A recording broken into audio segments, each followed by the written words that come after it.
Shalom, shalom mes bien-aimés, c'est votre frère Christ là. Nous sommes bien à notre sémence révélatrice de Christ, comme annoncé. Voilà, mais aujourd'hui n'est pas samedi, mais nous avons préféré vous balancer l'enseignement aujourd'hui, voilà, vous partager ce message à cause de certaines activités le samedi. Voilà, donc que Dieu vous bénisse. Cet enseignement a pour thème la couronne d'épines, la couronne d'épines. Et au travers de ce message, je veux qu'on parle de certaines bases ou de certaines réalités de la vie chrétienne, des bases, de la source, du fondement de la vie chrétienne. Il y a un évangile aujourd'hui qui a déresponsabilisé les enfants de Dieu, qui a déresponsabilisé les disciples du Christ. Il y a un évangile qui dit que si tu viens à Christ, tu ne vas plus souffrir, tu ne vas plus connaître les humiliations, tu ne vas plus connaître les souffrances, tu ne vas plus connaître les afflictions, les difficultés. Lorsque tu vas venir à Christ, tu ne vas connaître que bonheur sur bonheur, bonheur sur bonheur, témoignage sur témoignage. Et ça fait qu'aujourd'hui, la plupart de ces personnes qui ont entendu ce message, cet évangile, après avoir donné leur vie à Christ, constatent que ce qu'on leur avait dit est différent de ce qu'ils vivent. Les expériences qu'ils vivent sont différentes de ce que ces personnes les avaient prêché au début. Et ils se posent la question de savoir, mais est-ce que le Dieu qu'on m'a prêché, il est réel? Est-ce que ce Jésus, il est vraiment réel? Mais pourquoi il me voit souffrir et puis il n'agit pas?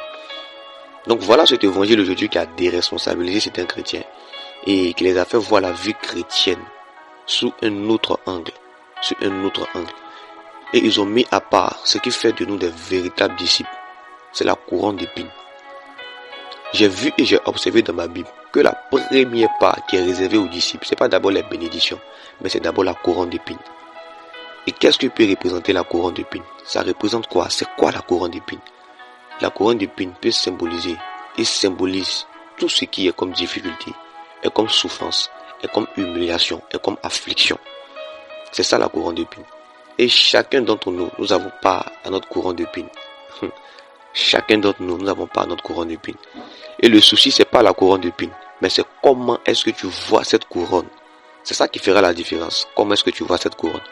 Donc la couronne d'épines symbolise tout ce qui est comme difficulté, comme souffrance.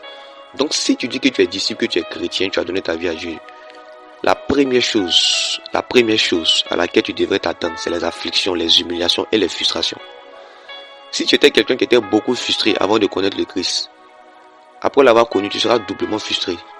Et si tu n'es pas prêt à accepter cette couronne d'épines dans ta vie là, c'est que tu n'es pas prêt à te rattacher à la gloire de Dieu dans ta vie. Derrière chaque couronne d'épines est cachée une gloire de Dieu pour nous. Refuser la couronne d'épines, c'est refuser la gloire de Dieu. C'est refuser la puissance de Dieu. C'est refuser la main de Dieu de notre vie. C'est après la couronne d'épines que vient la gloire. Alléluia. Donc nous allons parler de ça. Nous allons parler de cette base chrétienne. Ce qui fait de nous des disciples, des enfants de Dieu. Tu vas prendre un passage. Matthieu 27, verset 29. Matthieu 27, verset 29. Il est écrit: il dressait une couronne d'épines qu'il posait sur sa tête. Et il lui mit un rousseau dans la main droite. Puis s'agenouillant devant lui, il le rayait en disant: salut, roi des Juifs. Je reprends. Il tressait une couronne d'épines qu'il posait sur sa tête. Et il lui mit un rousseau dans la main droite. Puis s'agenouillant devant lui, il le rayait en disant: salut, roi des Juifs. Il s'agit ici de Jésus-Christ. Voilà, avant d'aller à la croix. On dit les soldats ont tressé une couronne d'épines qu'ils ont posée sur sa tête. Il le rayait, ça veut dire il déchirait son corps, il le traçait. Et il disait de lui roi des Juifs.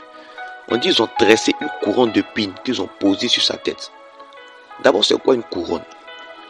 Quand tu vas prendre la définition de la couronne, ils vont te dire que la couronne, c'est un objet qu'on peut fabriquer à base de métal, ou de fleurs, ou d'herbes.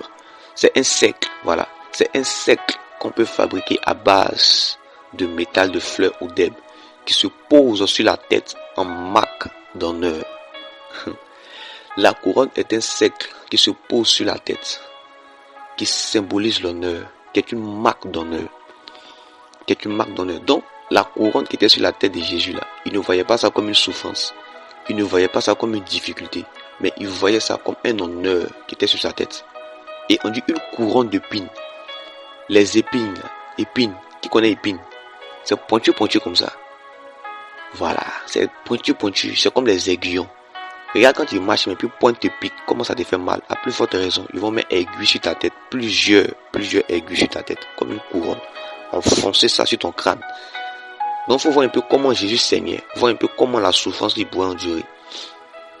Donc la couronne d'épines, qui était cette souffrance qui était sur sa tête, il ne voyait pas ça comme une souffrance, mais il voyait ça comme une marque d'honneur. Il voyait ça comme une marque d'honneur. Est-ce que la souffrance dans laquelle tu es aujourd'hui, là, cette couronne d'épines que tu portes là, tu vois ça comme une marque d'honneur?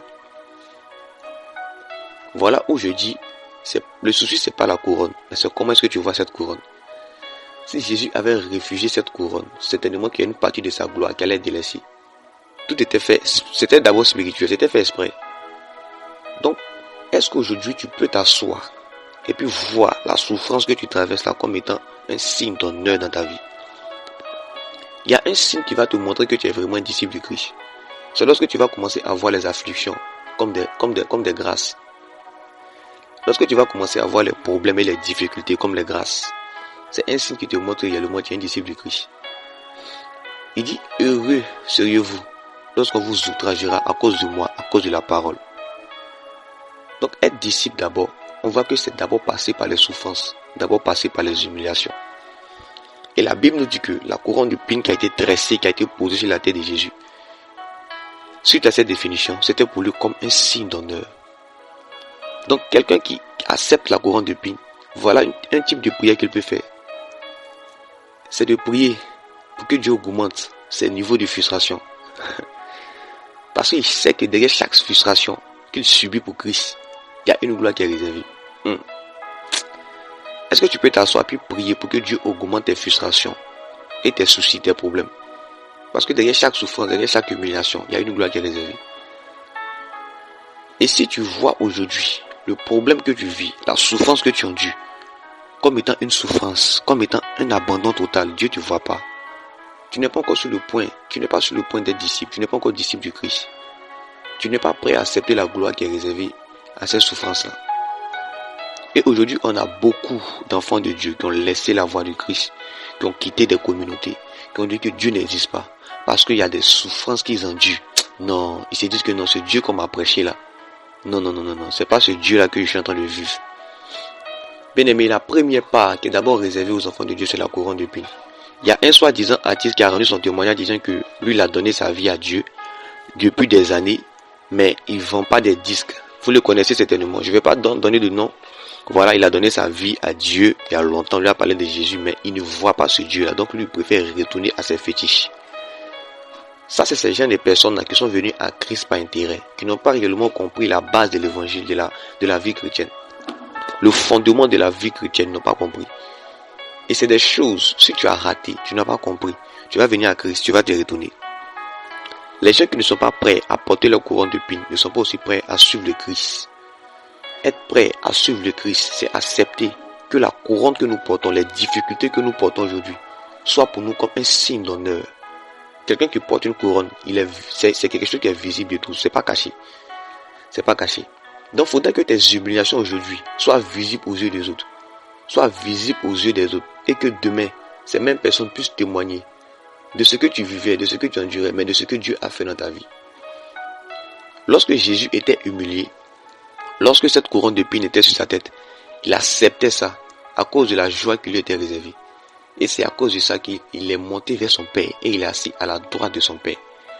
Donc pour toute élévation, pour toute grandeur avec le Christ, dans la marche chrétienne, il faut accepter la couronne d'épines.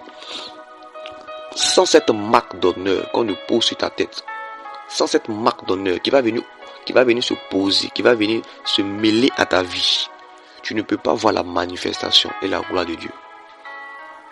Et quand Jésus-Christ même était sur terre, il a continuellement exhorté ses disciples à eux-mêmes porter leur couronne d'épines. Et cette couronne d'épines-là était caractérisée par la croix que chacun d'entre eux pouvait porter. Était caractérisée par la souffrance que chacun d'entre eux pouvait porter. Et il est même allé plus loin en disant que quiconque n'est pas prêt à accepter ces souffrances ne peut pas être mon disciple. Ne peut pas être mon disciple. Donc tu vois que le fait d'être disciple, c'est pas simplement porter le nom disciple, je vais à l'église, j'appartiens à Christ. Mais c'est aussi reconnaître les afflictions de notre vie comme étant un signe de la gloire de Dieu. C'est pas simplement se faire appeler disciple ou je suis évangéliste à l'église, je suis démologue, je suis tant. Non, ça c'est la dénomination. Mais le fait d'être disciple, c'est accepter la couronne d'épines, l'évangile de la couronne. C'est ça la base. C'est ça la base. Et si vous voulez longtemps voir la main de Dieu, vous voulez longtemps demeurer dans la présence de Dieu, vous devez être comme des enfants. Vous devez être comme les enfants. On dure dans l'onction parce qu'on est beaucoup des enfants. On dure dans l'onction parce qu'on accepte beaucoup le courant d'épines. Mais c'est lorsqu'on est trop mature, on se dit on est trop intelligent, on refuse le courant d'épines. Tu vas voir ce que Jésus a dit à ses disciples. Tu vas prendre Luc 14, à partir du verset 27, il dit: et quiconque ne porte pas sa croix et ne me suit pas, ne peut être mon disciple. Je réponds. Il dit: et quiconque ne porte pas sa croix et ne me suit pas, ne peut être mon disciple. Il dit: quiconque ne porte pas sa croix et ne me suit pas, ne peut être mon disciple. Il n'a pas dit quiconque vient à moi, voilà, et refuse sa croix peut être mon disciple. Il dit quiconque ne porte pas sa croix ne peut pas être mon disciple. Donc on voit que Jésus reconnaît en ses disciples ces personnes à qui se chargent eux-mêmes de leurs problèmes, de leur croix. Sa croix là, c'est les difficultés. Sa croix là, c'est les humiliations, les frustrations, les problèmes que tu peux traverser. C'est toi-même. Renoncer à ta personne. C'est de te charger de tes propres souffrances, de tes propres coups à cause de Christ. Là, tu peux être son disciple. Donc le disciple-là est devenu tellement difficile pour certaines personnes aujourd'hui qu'ils préfèrent trouver des passages où on parle de la bénédiction, où on parle de l'élévation. C'est bien, mais ça vient en second plan. Ce qui vient en premier plan, c'est d'abord l'onction qui nous sort de la couronne d'épines. C'est ça qui produit en nous la bénédiction. Je reprends. C'est l'onction qui sort de la couronne d'épines qui produit en nous les bénédictions. Quelqu'un qui n'est pas passé par une certaine souffrance ne peut pas connaître réellement c'est quoi. La souffrance ne peut pas aussi édifier quelqu'un dedans. Ne peut pas aussi savoir c'est quoi réellement la bénédiction. Tu peux apprécier la valeur d'une chose que lorsque tu auras toi-même expérimenté cette chose. Il dit quiconque ne porte pas sa croix. Aujourd'hui, on a beaucoup qui refusent de porter leur croix. Et ils se sont attachés à cet évangile annoncé: je viens à Christ, c'est Christ lui-même qui va porter ma croix. Si tu viens à Jésus, tu vas porter ta croix, qui sera pour toi comme une marque d'honneur, une marque d'honneur. On va te voir souffrir, on va te voir, voilà, traverser les difficultés, on va te voir traverser les souffrances. C'est en cela qu'on reconnaîtra, on va reconnaître en toi un disciple. C'est en cela qu'on reconnaîtra en toi un disciple, un assoiffé du Christ. Donc le disciple là, c'est ça l'université du Christ. C'est ça l'université du Christ. Et c'est ça le premier signe qui peut être, qui est en nous, qu'on peut savoir, auquel on peut reconnaître que nous sommes des disciples, nous sommes des enfants de Dieu. Alléluia. Donc, est-ce qu'aujourd'hui tu es prêt à porter ta croix? Toi qui t'es dit enfant de Dieu, qui t'es dit disciple de Christ. Est-ce que tu es prêt à te charger de ta propre croix? Est-ce que tu es prêt à te charger de ta propre croix? Et quel évangile on t'a prêché? Qu'est-ce qu'on t'a dit? Bien aimé, c'est ça qui fait la base de la vie chrétienne. C'est ça la vie chrétienne. Si tu n'as pas compris ça, ou que tu ne t'es pas attaché à ça, c'est que tu n'es pas encore disciple du Christ. Tu n'es pas encore disciple du Christ. Si tu n'étais pas encore attaché à ça, c'est que tu n'es pas encore disciple du Christ. Parce qu'il dit, avant même d'être son disciple, là, tu dois d'abord te charger de ta croix. Tu dois porter ta couronne d'épines. On doit savoir que tu ne suis pas Christ par intérêt, mais tu le suis. Et les afflictions que tu vis là, c'est parce que tu l'aimes. C'est parce que tu l'aimes. Je vais vous donner une révélation. Les souffrances que nous vivons sont un signe de l'amour de Dieu pour nous. Les couronnes d'épines que nous portons sont des signes de l'amour de Dieu pour nous. Tellement Dieu nous aime là. Il nous donne des couronnes d'épines. C'est profond à méditer. Je sais que les gens sages vont comprendre. Les gens de l'esprit, qui ont l'esprit de vérité vont comprendre ça. Quand tu aimes une personne, tu aimes voir cette personne là. Tu aimes voir cette personne à tes pieds. Tu aimes voir cette personne là souffrir pour toi. Je réfléchis. Quand tu aimes une personne, tu aimes voir cette personne souffrir pour toi. C'est en cela que tu peux reconnaître dans cette personne là un amour véritable et sincère.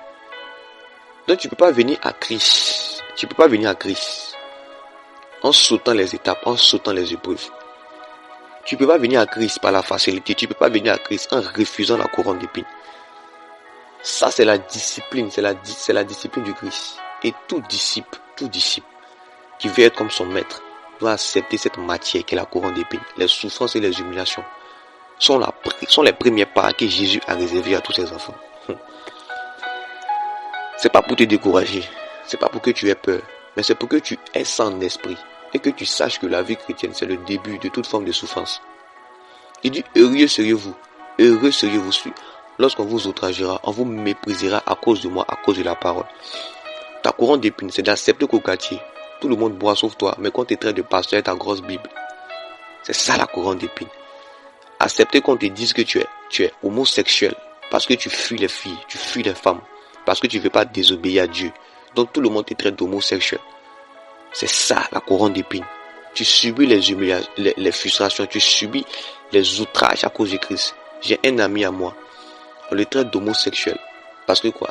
Il refuse les filles, il fuit les filles, même quand les filles viennent à lui. Mais pourquoi il fait ça? Il le fait par motif de Christ. Il le fait par motif de Christ. Il a Christ dans son cœur. Il a Christ dans sa tête, dans son esprit. Donc il ne peut pas pécher contre son Dieu. Il accepte ces souffrances-là. Parce que quoi? Il aime quelqu'un. Il aime quelqu'un. Il aime l'époux. Il aime Jésus de Nazareth. Aimer Jésus, c'est accepter aussi sa couronne. Si tu aimes une personne que tu n'es pas prêt à accepter la vie ou les caractéristiques de cette personne, c'est que tu n'es pas prêt à être avec cette personne.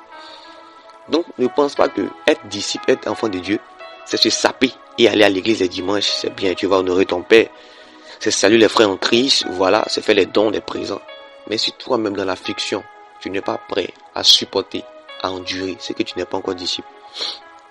Et tu ne peux pas communiquer cette vie aux autres, si toi-même aussi, en tant que disciple, tu ne passes pas par là. Aujourd'hui, on a plusieurs qui veulent sauter des étapes. Qui veulent sauter des étapes, qui veulent que Dieu les bénisse un coup.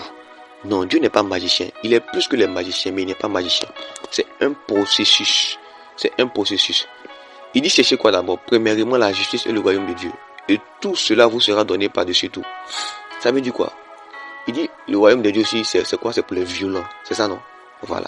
Donc ça veut dire que quoi? Dans ta marche chrétienne, si tu n'es pas violent sur toi-même, tu ne peux pas voir part à l'héritage du Seigneur.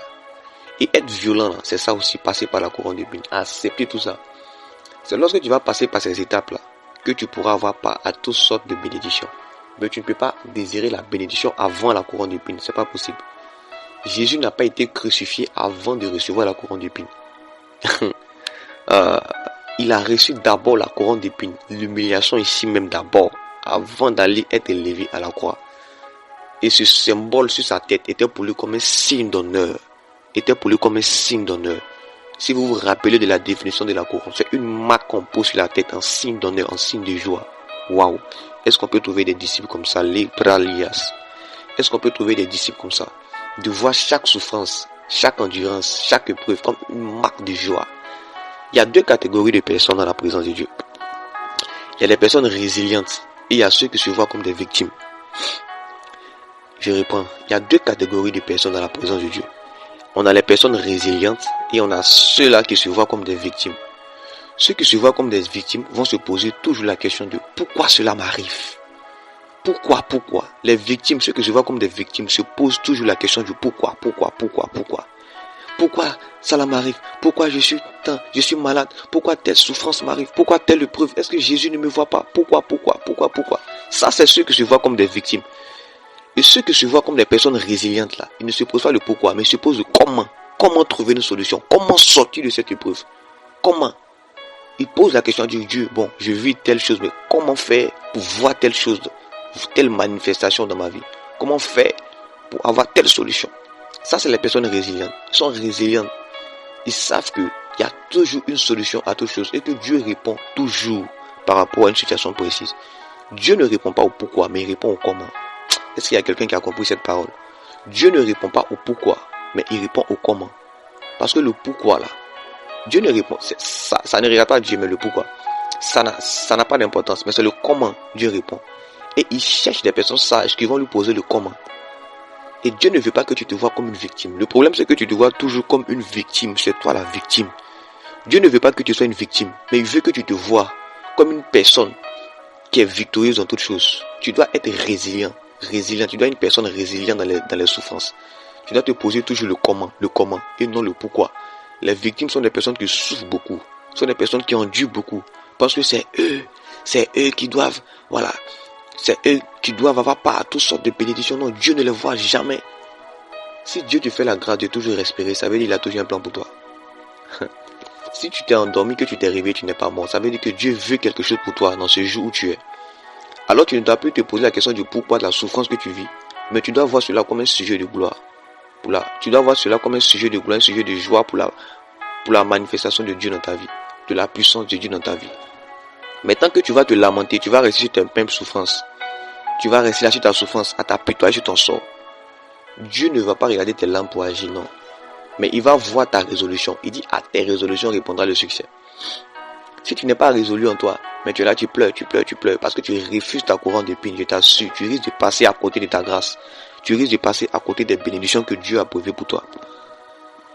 Pour suivre un maître, tu dois accepter ses enseignements. Pour suivre un maître, tu dois traverser les choses qu'il a traversées, afin que tu sois à son image, que tu sois parfait comme lui, que tu sois accompli comme lui. C'est en cela qu'on verra en toi un disciple. De disciple-là, ça c'est l'université du Christ. Ah, que j'aime l'homme de Galilée. Ça c'est l'université du Christ. Et quand tu comprends ça, tu vois que chaque souffrance, regardez, mais derrière chaque souffrance, tu devais te réjouir. Est-ce que je parle à des hommes forts? Ça c'est une nourriture pour les hommes faits. Derrière chaque souffrance, tu devrais te réjouir, parce que derrière chaque frustration et chaque souffrance est cachée une bénédiction, est cachée une gloire. Et pour quelqu'un qui a compris ce message en profondeur, c'est quelqu'un qui va faire une prière un peu bizarre. Il va faire une prière un peu bizarre, c'est pas bizarre, mais c'est une prière sage. Il va dire à Dieu d'augmenter ses souffrances dans sa vie. Et là, libas, j'aime le Saint-Esprit. Si tu as compris réellement ce message, maintenant même là, tes souffrances que tu vis, tu vas plus dire à Dieu de les arrêter, même tu vas dire à Dieu de les amplifier, parce que tu veux expérimenter un niveau de gloire grand. Plus ta souffrance est grande, et plus aussi ta gloire que tu vis est grande. Alléluia. Plus ta souffrance est grande, et plus aussi ton niveau de gloire est grand. Toutes ces personnes qui ont réussi dans la vie, qui sont grands avec Christ, qui ont réussi à faire des progrès avec Christ, c'est des gens qui ont enduré. Je connais une chante, je vais dire le nom, Rebecca Niafou. Qui connaît Rebecca Niafou? Je sais que vous la connaissez. J'aime cette chante. Et quand j'ai écouté, j'ai entendu son témoignage, j'ai vu en elle quelqu'un qui aime le Christ. J'ai vu que c'était un disciple de Dieu. Elle était vraiment un disciple de Dieu. Quand elle t'explique son témoignage, ouais, tu es là, puis tu as des frissons, tu as des larmes aux yeux. Mais cette couronne d'épines qu'elle a vécue, qu'elle a portée, c'était comme une marque d'honneur. Et c'est grâce à cette couronne-là qu'on voit en elle un disciple, on voit en elle la main de Dieu. Tant qu'on ne voit pas la couronne, on ne peut pas savoir si tu es disciple. C'est la couronne qui va nous donner de savoir que réellement toi tu es disciple, que réellement Jésus est avec toi. Sans la couronne, on ne peut pas voir que Jésus est avec toi. Donc cette chante-là, quand elle rend son témoignage, tu vois que ouais, elle a accepté sa couronne. Et c'est qu'il y a beaucoup, s'il y a beaucoup, ceux qui connaissent son témoignage, s'ils étaient à sa place, ils allaient faire des choses que normalement ils ne devaient pas faire. Ils allaient se livrer, ils allaient se vendre, ils allaient aller voir des hommes ici par là, coucher avec eux. Mais elle a accepté l'affliction. Elle a accepté sa couronne d'épines. Elle a compris que derrière chaque couronne, il y avait une bénédiction qui était réservée. Derrière chaque épreuve, il y a une bénédiction qui est réservée. Alors toi qui souffres actuellement, je t'appelle à être résilient. Et reste calme, et reste patient. Il y a quelque chose que Dieu te réserve, qui va étonner la foule. Il y avait un centenier qui a vu le Christ sur la croix. Il a dit certainement celui-ci est le Fils de Dieu. Les gens te verront et ils diront certainement cette fille appartient à l'homme de Galilée. Les gens te verront et ils diront certainement ce jeune appartient à l'homme de Galilée. Le problème aujourd'hui, c'est que tu refuses les difficultés. Tu refuses les faibles débuts. Tu refuses tout ce qui est comme endurance. Même dans le monde là, pour achever sa course, pour être premier là, il faut courir plus. Il faut d'abord faire un chemin. Dans une course là, avec plusieurs personnes là, d'abord là, il y a l'effort qu'on fait. Pour être premier dans la vie là, il y a l'effort. Pour avoir la coupe, la médaille d'or là, aux Jeux Olympiques là, il y a l'effort qu'on fait. Donc derrière chaque effort, il y a une récompense. Il y a une récompense et Dieu te prépare quelque chose. Tu vas prendre le dernier passage. Libra salabralia satalaba. Prends un dernier passage. Je sais que ce message fera du bien à quelqu'un. Tu vas prendre Luc 23. Luc 23 à partir du verset 31, il est écrit. Luc 23, 31, il dit, car si l'on fait ces choses au bois vert, qu'arrivera-t-il au bois sec? Je reprends. Car si l'on fait ces choses au bois vert, qu'arrivera-t-il au bois sec? Le Christ, Jésus de Nazareth, c'est le bois vert. Lui, il est le bois vert et il est frais. Nous sommes le bois sec. Donc, tu ne dois pas t'attendre même à mieux que Jésus. Tu dois t'attendre à pire. Et ça, le message est fort. Et quand tu t'assois, tu réfléchis, que tu médites sur ces choses, tu vois qu'il y a un évangile aujourd'hui qui a trompé et qui a égaré plusieurs. Parce que moi, je vois au travers de ces passages de la vie chrétienne, de la vie même de Jésus sur la terre avec ses disciples, que la vie chrétienne même là, c'est les endurances, c'est les épreuves, c'est les afflictions. Et c'est après ces choses que nous avons pas tout ce qui est comme bénédiction. C'est après ces choses que nous avons pas tout ce qui est comme héritage céleste. Il dit si on a fait ces choses au bois vert, qu'arrivera-t-il au bois sec? Nous sommes des bois secs. On n'est pas frais, on n'est pas aussi vert comme Jésus. Donc ça veut dire que ce que Christ même a enduré là, nous-mêmes là, on doit s'attendre au double. On doit s'attendre au double. Si aujourd'hui, les gens te calomnient, les gens te méprisent, les gens ne voient pas en toi la gloire de Dieu, c'est pas à toi de te plaindre. Non. C'est pas à toi de mener le combat. Non. Mais tu dois voir derrière ces choses-là une main de Dieu pour ta vie. Une main de Dieu pour ta vie. Tu dois savoir que Dieu te prépare quelque chose. Mais si tu veux te faire toi-même justice, tu veux refuser ta couronne parce que non, on te calomnie, tu subis des frustrations peut-être à la maison, dans ton entourage, dans ta vie, tout est difficile, tu veux te faire justice, Dieu ne va plus intervenir. Parce que tout ce que tu veux faire qui revient à Dieu, signifie que toi-même tu es devenu Dieu. Je reprends. Tout ce que Dieu doit faire à ta place, que toi-même tu fais, signifie que toi-même là, tu veux prendre la place de Dieu. Donc si tu veux prendre la place de Dieu, Dieu ne va plus agir. Quelqu'un dit avec moi la couronne d'épines. C'est ça l'évangile. C'est ça l'évangile qu'on devait prêcher dans les églises. C'est ça qu'on doit nous prêcher à chaque fois. On doit nous faire savoir que le discipulat là, c'est pas la belle vie. Le discipulat, la vie avec Christ là, c'est pas d'abord les bénédictions, c'est pas d'abord les voyages. Mais c'est d'abord les épreuves.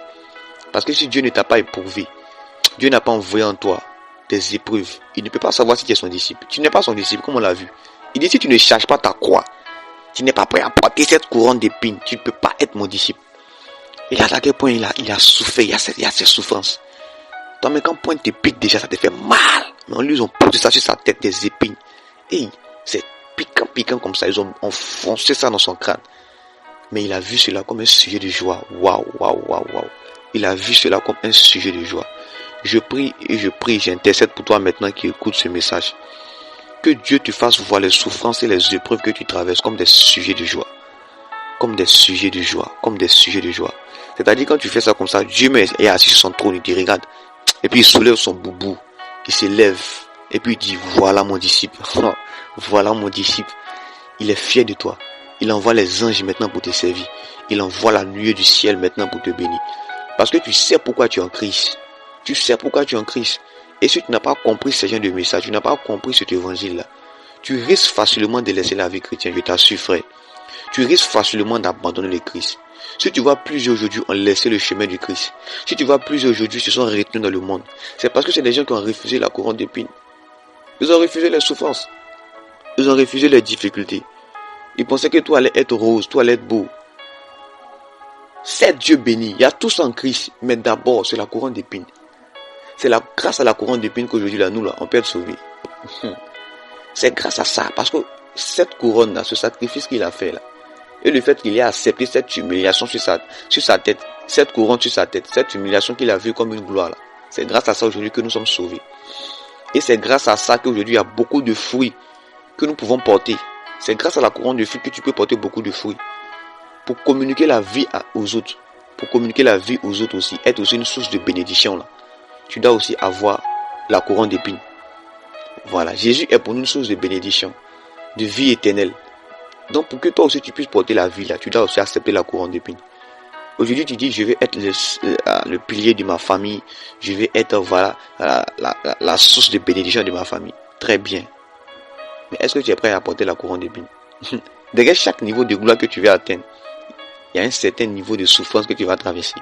Ça c'est une vérité certaine. Et c'est ce message qu'on n'a pas prêché à d'autres qu'on fait qu'aujourd'hui ils méprisent la vie chrétienne. Ça c'est la base. Souviens-toi d'Ephraïm et Manassé.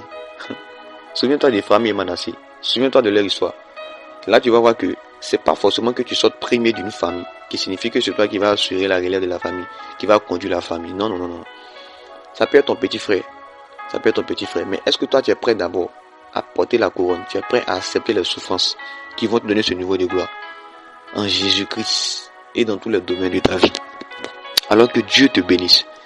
C'était cette première sortie sur la sémence révélatrice du Christ. Voilà, la sémence révélatrice du Christ, notre temps de prédication. Voilà. Donc je vous encourage, mes frères et sœurs, vous qui écoutez ce message maintenant, à voir les souffrances que vous traversez comme étant des sujets de joie. Et soyez patients dans l'affliction, comme Christ nous a demandé. Lui-même, il a subi ces choses, mais il a accepté ça. Il a accepté ça parce qu'il y avait une gloire qui lui était réservée. Donc je vous appelle à être patient dans l'affliction et à accepter votre courant d'épines. Les souffrances ne sont pas pour vous tuer, mais les souffrances sont pour élever Dieu dans votre vie. Les souffrances sont pour apporter des témoignages édifiants dans votre vie. Quand tu regardes même les gens qui ont des grands témoignages avec Dieu, les gens qui ont des grandes bénédictions avec Dieu, si tu racontes les témoignages, et tu vas t'asseoir, tu vas te dire, attends, mais est-ce que moi-même je peux vivre ça? Tu peux vivre. Est-ce que je peux voir une telle manifestation de Dieu dans ma vie? Oui, tu peux. Mais cette manifestation va dépendre de ton comportement, de ta manière de voir le courant d'épines dans ta vie. Comment est-ce que tu vois le courant d'épines? Comment est-ce que tu vois le courant d'épines? Comme un sujet de joie ou comme un sujet de malédiction? Tu vois ça comme un sujet de joie ou comme un sujet de malédiction? Je veux que tu vois chaque courant d'épines comme étant un sujet de joie, un sujet de bonheur, une marque d'honneur. Les souffrances sont une marque d'honneur pour tout disciple. Ah, j'aime le Seigneur. Les souffrances sont une marque d'honneur pour tout disciple. Pour tout disciple. Et j'espère que le Seigneur t'éclairera. Et que réellement il apportera cette lumière, cette vérité-là dans ton cœur.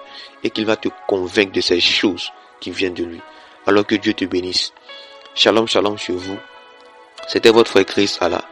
Et j'espère que ce message t'a vraiment édifié, t'a vraiment révélé quelque chose. Voilà. Aussi, si ces prédications vous font du bien, vous les autres vous parlent, vous pouvez faire des retours pour nous encourager. Aussi partager. Voilà. Encourager l'œuvre de Dieu. Voilà. Ça nous fera vraiment plaisir et ça fera avancer le royaume de Dieu. Aujourd'hui, on partage plusieurs choses qui ne peuvent pas édifier. Voilà. Qui ne peuvent pas édifier les gens, qui ne peuvent pas, voilà, consolider leur foi. Nous sommes dans les temps de la fin. Il est plus important pour nous de partager les choses qui vont édifier les gens, qui vont ramener plusieurs à Dieu, que de partager les choses qui réellement n'ont pas de sens. Alors, si réellement ce message t'a fait du bien, je t'invite à partager ça à quelqu'un, à un frère, à une sœur, et aussi à réellement bénir Dieu pour ta vie, au nom de Jésus-Christ. Alors, que Dieu te bénisse. On se donnera rendez-vous pour la semaine prochaine. Voilà, le samedi, pour un nouveau message dans l'amour du Seigneur. Shalom à vous.